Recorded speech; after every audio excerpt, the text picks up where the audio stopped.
Hi friends, இன்றைக்கி நம்ம கிச்சனில் பச்சை மொச்சை பயிர் வச்சு ப்ரான் கிரேவி தான் செய்ய போகிறோம். அதுக்கு 200 கிராம் அளவுக்கு பச்சை மொச்சை பயிர் எடுத்திருக்கேன். ஒரு பேனில் சேர்த்து அது வேகிறதுக்கு 1 கப் அளவுக்கு தண்ணி சேர்த்துக்கிறேன். கொஞ்சமாக உப்பு சேர்த்து வேக வச்சுக்கலாம். பயிர் பாதி வெந்தால் போதும். இப்போ கிரேவி செய்கிறதுக்கு ஒரு பேனில் 5 டேபிள் ஸ்பூன் அளவுக்கு ஆயில் சேர்த்துக்கிறேன். ஆயில் சூடானதுக்கப்புறம் கொஞ்சமாக சீரகம் சேர்த்து பொரிய விட்டுக்கலாம். 2 வெங்காயத்தை குட்டி குட்டியாக கட் பண்ணி சேர்த்துருக்கேன். நல்லா வதங்கட்டும். கொஞ்சமாக கருவேப்பிலையும் சேர்த்துக்கிறேன். வெங்காயம் இந்த அளவுக்கு நல்லா வதங்கி வந்ததுக்கப்புறம் 1 டேபிள் ஸ்பூன் அளவுக்கு இஞ்சி பூண்டு பேஸ்ட்டும் சேர்த்து வதக்கிக்கிறேன். நல்லா பச்சை வாசனை போனதுக்கப்புறம் 1 டீஸ்பூன் அளவுக்கு மஞ்சள் தூள், 1 டேபிள் ஸ்பூன் அளவுக்கு கறி மசாலா பவுடர், 1 டேபிள் ஸ்பூன் அளவுக்கு சில்லி பவுடர், இது எல்லாத்தையும் சேர்த்து நல்லா மிக்ஸ் பண்ணிக்கலாம்.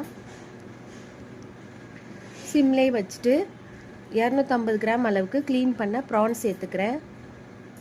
ப்ரான்ஸை நல்லா சேர்த்து மிக்ஸ் பண்ணிக்கலாம்.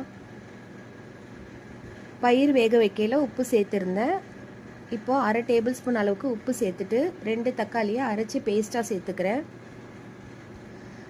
தக்காளி நல்லா வெந்து எண்ணெய் பிரிஞ்சு வந்ததுக்கப்புறம் வேக வச்ச பச்சை மொச்சை பயிரையும் சேர்த்துக்கலாம்.